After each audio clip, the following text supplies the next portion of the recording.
Halo guys, berjumpa kembali sama saya Bang Freddy. Kali ini mau bercerita tentang psikopat. Sebelum ke ceritanya, jangan lupa subscribe, like, dan komen, agar channel ini berkembang, dan saya tambah semangat lagi. Yuk langsung ke ceritanya.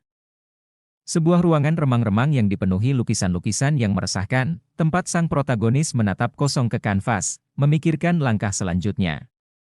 Potongan cepat dari sang protagonis berinteraksi secara apik dengan para korban yang tidak menaruh curiga. Tawa mereka bergema saat kamera memperbesar senyuman dinginnya. Konfrontasi yang menegangkan di gang yang gelap, di mana sang protagonis mengungkapkan sifat aslinya, matanya berkilat karena kebencian saat dia membisikkan pengakuan yang mengerikan.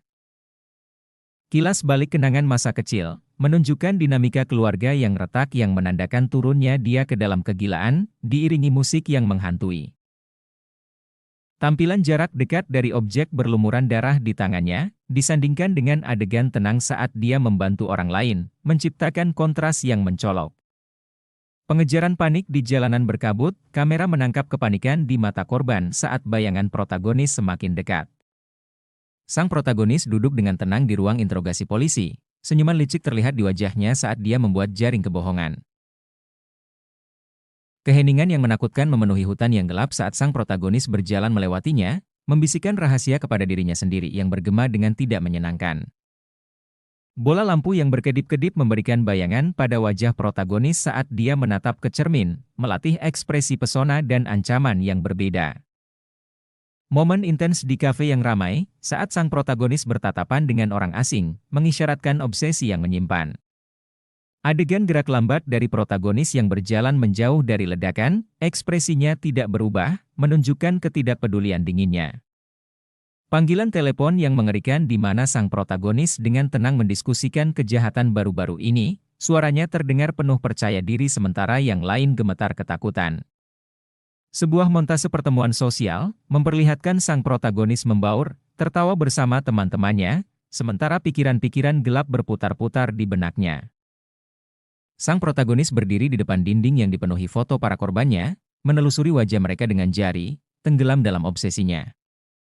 Adegan malam hari di mana sang protagonis berjalan melalui lingkungan yang sepi, langkah kakinya bergema dengan tidak menyenangkan saat dia mengintai target berikutnya.